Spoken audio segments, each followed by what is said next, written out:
Welcome to Move to Improve. All right, so we're just making use of our new soundboard here, and it's working out well for us. Yep. Okay, so last time we did stretching, and hopefully we didn't step on some toes, or maybe hopefully we did, because there has to be a little bit of a revolution there in terms of we kind of bashed stretching a little bit, and just I want to be clear that it's active stretching or dynamic stretching, which is really just movement, is the better option, and really just movement quality, moving better form, right? As opposed to just holding a passive stretch we talked about isn't the best for you. 100%, right? And you want to kind of mimic whatever it is that you're warming up for. Your warm-up should look some type of way like that as well, right?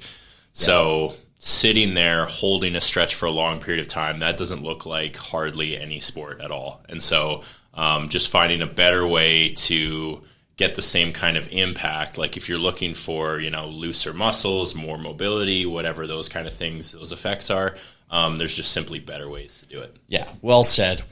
So I think we have to now provide that information as what is the alternative, because I think a lot of people are just lost. They're like, okay, well, I stretch because that's what I know to do when I want to feel good ahead of sport or whatever. And generally people do feel good from stretching, and they do increase the range of motion. All of that stuff is temporary. But we need to provide alternatives, and saying something that mimics the sport is very valid, but let's elaborate on that fact, right? Yeah. So I like to kind of separate it into a few different goals. So the first goal is we just want to elevate the heart rate. We want to get the blood flowing. We want to get the body physically warm. And a lot of people kind of mistake this for cardio or something like that. I really like just doing 3 to 5 minutes, somewhat light intensity on a assault bike, on a rower, on a ski erg, like just anything that gets the muscles going, gets you a little bit engaged, and really gets you ready for the rest of the warm-up, because this is just the first 5 minutes of the warm-up, and we have a lot more that we're priming for, kind of thing. Yeah, for sure. This doesn't have to be crazy long. You could up to 10 minutes is totally fine. Less than that's okay too. But we do know that your body performs better when there's more blood flow to the musculoskeletal system, to the tissues. You're going to reduce the rate of injury just from getting everything's warm and prepped. And it doesn't have to be sport specific, but there are examples of things that are a little bit sport specific that are probably a better option, right? So you are going to have time after you do your general warm up to get your heart up to do sports specific type of movements to drill the movement patterns.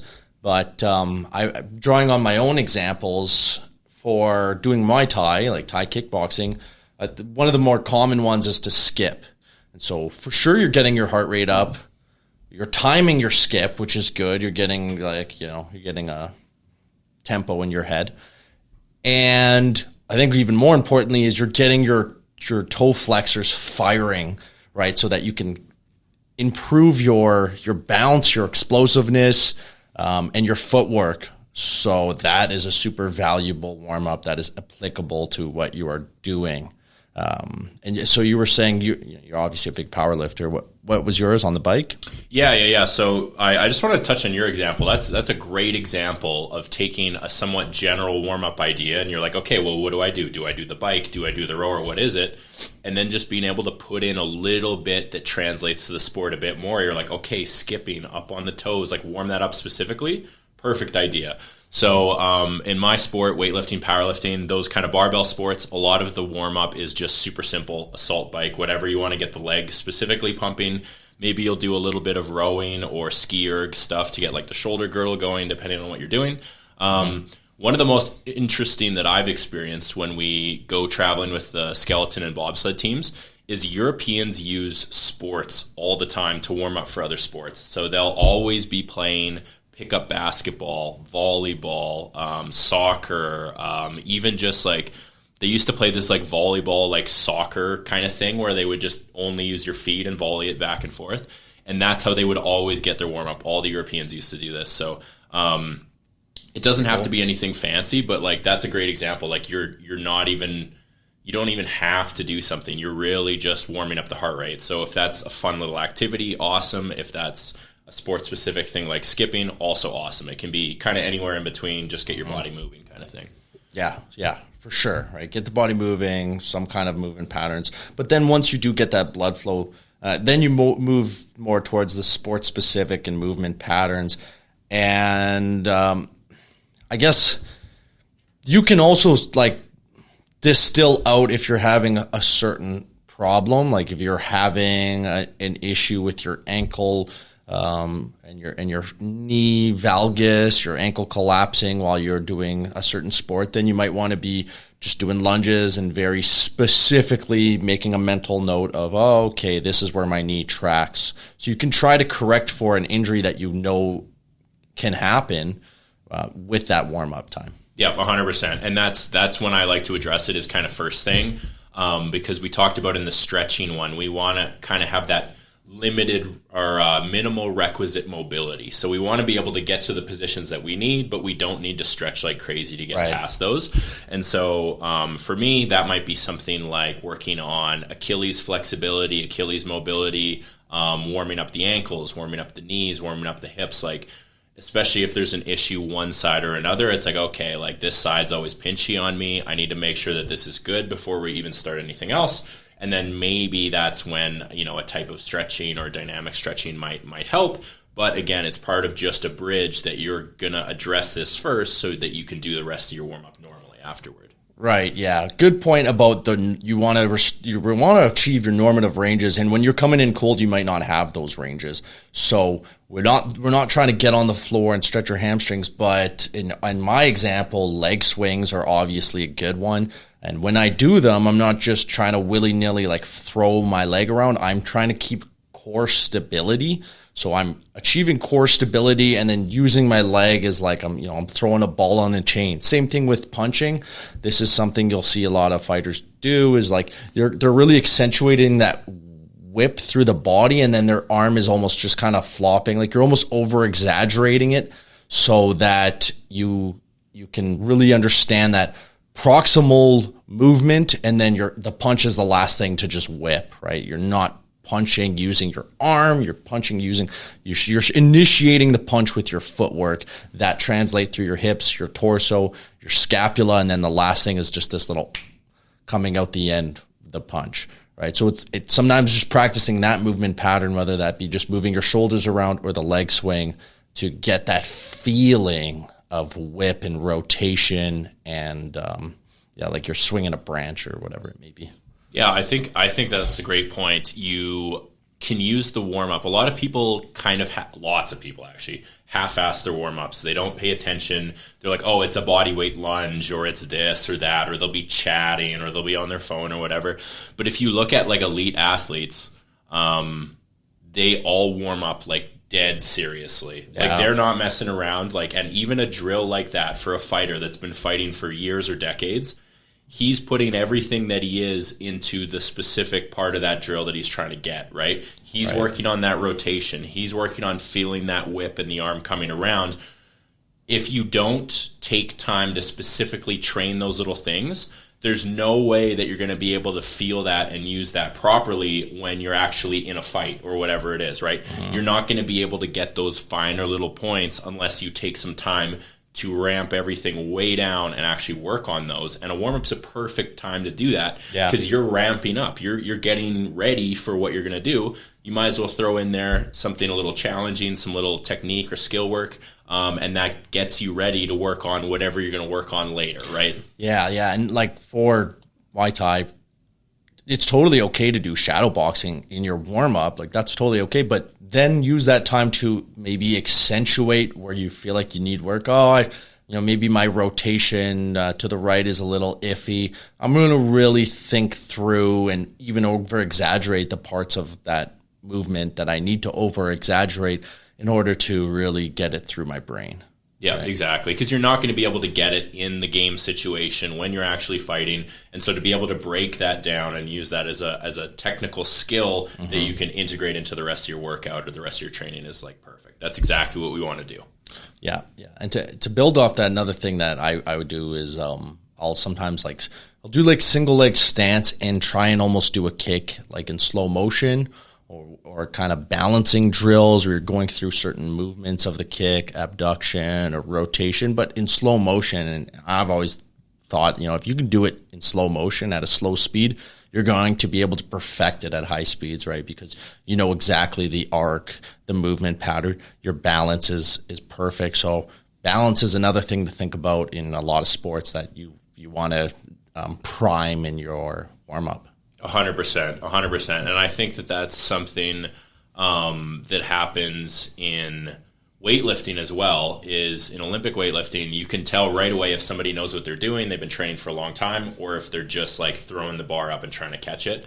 And the metric that I use is if somebody looks really good, like they know what they're doing with either a broomstick or just the empty bar, then they're actually good. Because it's so easy to put whatever weight on the bar, it's super light, and just whip it up there, but that's not the point. Yeah. And something that I've been doing actually in the start of my off season is working on the role of like my upper body when I'm snatching especially. And so my percentages are super low, 40, 50, 60% for these muscle snatches. And I'm not using straps. I'm not even using the hook grip. I'm not using any of these things. And all I'm trying to do is keep the bar as close to me as possible and work on keeping my wrists over my hands as long as possible. So all I've been doing literally for the past month, 6 days a week for the past month, is working on that movement in my warm-ups, and it's already been translating to the other variations that I've been working on. But there's no way that, coming to a competition, I'm going to be working on that specific, niche kind of arm, wrist, hand position. That's for the off season, right? That's for the warm-up. That's for getting that like worked on when you're doing technical stuff. But I wouldn't be doing that, 40 minutes before I'm supposed to actually be going and competing kind of thing, right? It's different times for different things. Okay, so that's a technique that you call upon, but not as part of your warm-up? So right now I'm doing it as my warm-up, and I'm doing it as a main exercise.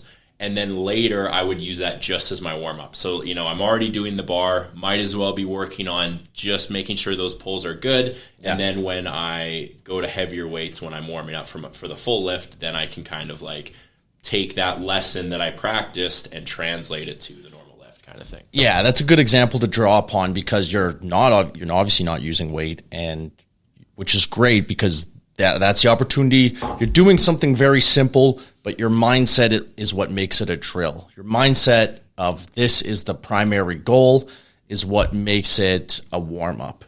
Right. And so I have oftentimes I'll get people, my patients, to do a lunge, and they're like, well, yeah, but it's a lot better when I have weight in my hands. And I'm like, yeah, that's the point. That is the point. You should be able to do this without weight. So it should be easier this way. Yep. Yeah. So sometimes the unloaded slow motion, taking it down a notch is harder than the actual sports specific skill. So a perfect point about how the basics can often get missed, or the basics are not as simple as the advanced. 100%. So now we've talked a little bit about warming the body up, and then kind of a general / getting into more sports specific warm up. And so tell me a little bit about your warm up, like 20 minutes, 10 minutes before you would actually train. Like what's kind of the last few things that you do before you actually hit the mats? Skipping, getting my heart rate up. I'm doing balancing, slow motion kicks, or just going through a range of motion on one foot. And then I would do shadow boxing, like I was saying, where but accentuating proximal stability versus like distal whipping, kind of ballistic feeling. And then, also a good thing to do is just incorporate breathing, right? To really be able to feel that breath go through you and how you want to. I want to exhale slightly with every punch. Inhale, right? That can be another thing that is often challenging. I find it one of the most challenging parts of when I'm training is to time the breathing. So other components of exercise to think about. Yeah, no, and that's a great point, right? Like, again, you're not going to be working on the rhythm of your breathing all the time. So you need to take specific time to learn that first of all. And then once you learn it, you can practice it, integrate it, and it becomes part of your warm up for the future, when you're training and everything like that. Yeah, for sure. That's something that you're not every person's thinking about. Another thing I do is something I draw from Hapkido when I was young, doing inside and outside kicks. So basically you're whipping your hip and then you're just throwing your foot in a huge arc, right? You're trying to basically get your full range of motion of your hip in an arc with your toes pointing upwards, right? So this is not the most practical kick for majority of fighting situations. However, it's very practical for warming up hip movement and hip range of motion, like pelvic movement and hip range of motion. So this is an example of I'm not doing this kick to practice fighting it or using it in a fight probably, but it's fantastic for kind of lubricating the joint, getting that sense of feel, and then also understanding where my end ranges are in the kick. Yeah, no, that's fantastic. And I think that's a great point about what you're doing as a warm-up having a specific purpose, and that specific purpose might not be practicing a kick that you actually do in a fight, right? It has a completely different purpose than that. And it's the same thing in weightlifting too. One of the cool things about weightlifting is you can break down all these different variations into just the sections of the lift depending on what's weak. And so for me, like a big thing is just overhead position. Like in the snatch, I can get the bar there. My bar path is good. My speed under is good. My bottom position is good. But like putting all of that together into just the overhead position, that's something that I really need to work on if I want to be doing heavier weights. And so part of my warm-up is I'll do snatch balances where I have the bar on my back and I'm literally just dropping into a snatch position, catching the bar at the bottom, and then just coming back up and down off of that. And so the point of that is like, okay, let's not worry about pulling the bar. Let's not worry about what the arms are doing. Don't worry about the timing, the bar path, all that stuff. All we're working on is straightening your elbow and squatting underneath the bar. That's it. And even then, there's a ton of different ways to do that. There's drop snatches where you go as quick as possible. There's tempo ones where you're going in slow motion on purpose so that you can kind of like feel every single part of it. Yeah. And so, taking that time to do something that maybe it's not sport specific in the sense that it's exactly what you're going to be doing, but it still warms you up for exactly what you're doing. And that's what the goal is, right? The goal with this session is whatever's on the list for the workout that day. And so all you're doing, all your warm-up, all your exercises, all your mobility is just to be better at that on that day. Yeah, that's a really good example of you have this whole complex movement, but you can take a cut of that where you know that you need the most work on or that you want to focus your efforts into.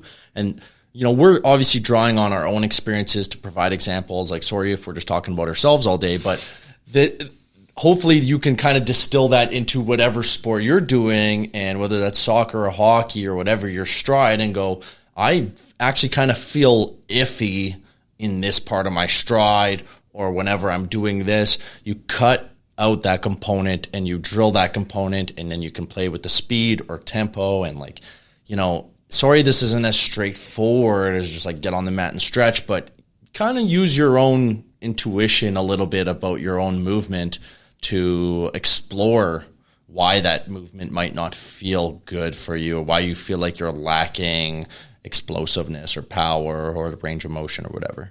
Yeah, that is a great point because my warm-up is generally the same. It has, we're giving you guys more of a concept of what to do. We're, teaching a man to fish instead of giving him the fish.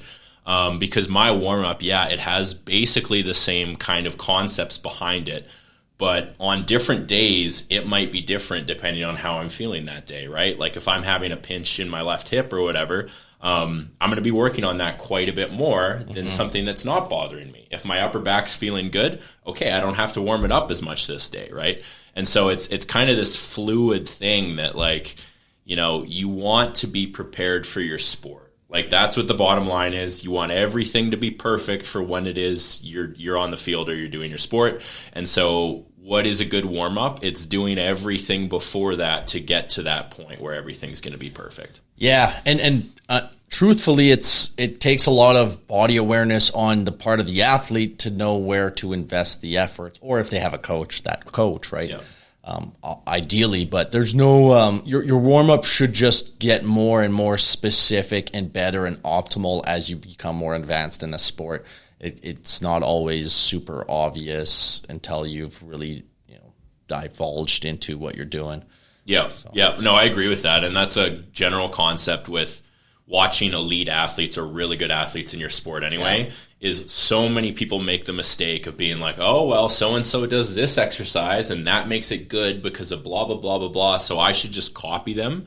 And it's like, you haven't been training as long as them. You don't have the same strengths and weaknesses as them. You don't have the same mobility restrictions. You don't have the same limb lengths. Like, a classic example in weightlifting is a lot of people see the Chinese weightlifting team and they're like, those guys are so jacked. Their lifting is so beautiful. Like, I'm going to try to mimic that position.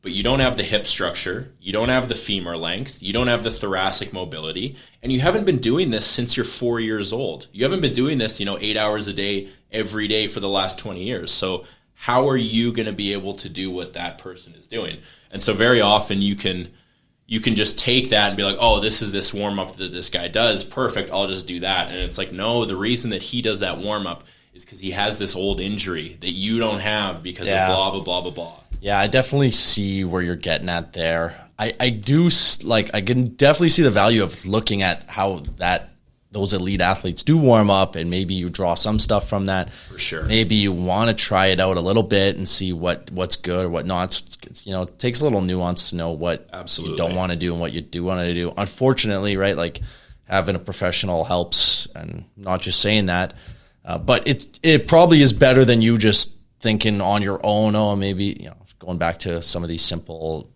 really basic, stretching warm-ups are not that helpful. But yeah, there's nuance to it, unfortunately. But hopefully this helps people get a starting point, or at least explore. Yeah, and there's nothing wrong with that either.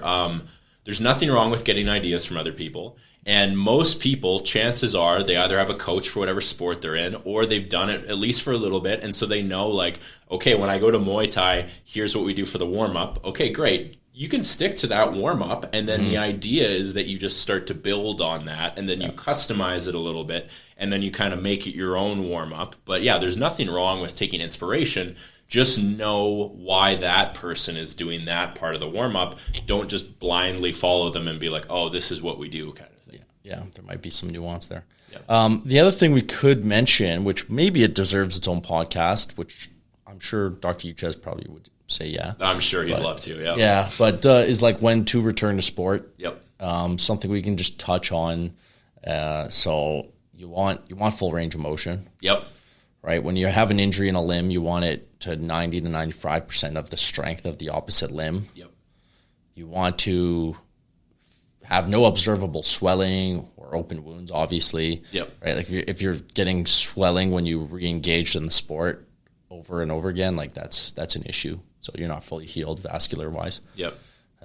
You want to feel psychologically confident in your abilities. That's a huge one, yep. Yeah, so that's one. Like you might, on paper, oh, this person's ready, but if you're not feeling ready, you still have avoidant behavior because you're afraid. And that probably means you haven't done enough sports-specific practice outside of the sport. Like you haven't drilled the parts that make you nervous and have confidence in your ability in that part.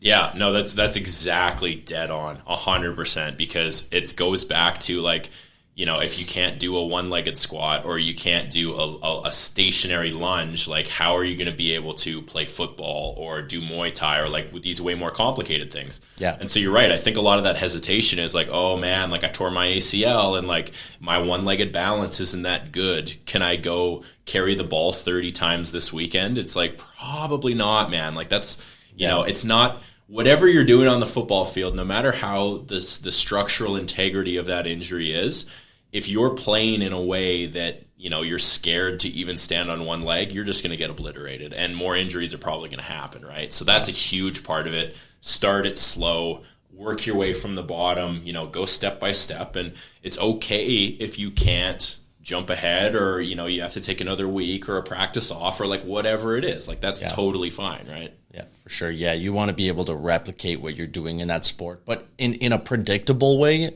So when you feel confident that you can do it predictably, then you can introduce that unpredictableness of being in an actual sporting event and not knowing what's coming.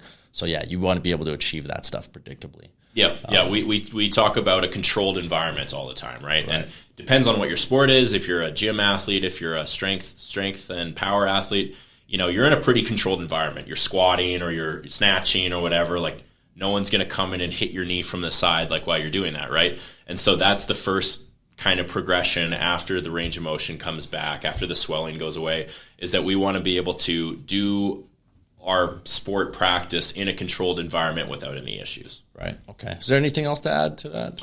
I think that's pretty much it. I think in general, a good rough return to play protocol is to go through a good dynamic warm up like we've just talked about, and then you can tell what stage you're having issues with and if you're ready to actually go back to full sport practice. Because again, if you're at football practice and you do your heart rate stuff, you do a little bit of dynamic stretching, you do a little bit of priming and like skill work, it's like, okay, then we have an idea of where we're actually at before throwing you to the lions kind of thing. Yeah, for sure. And I don't know if this needs to be said, but like, you shouldn't be experiencing any like significant amount of pain, obviously. Yep. Right.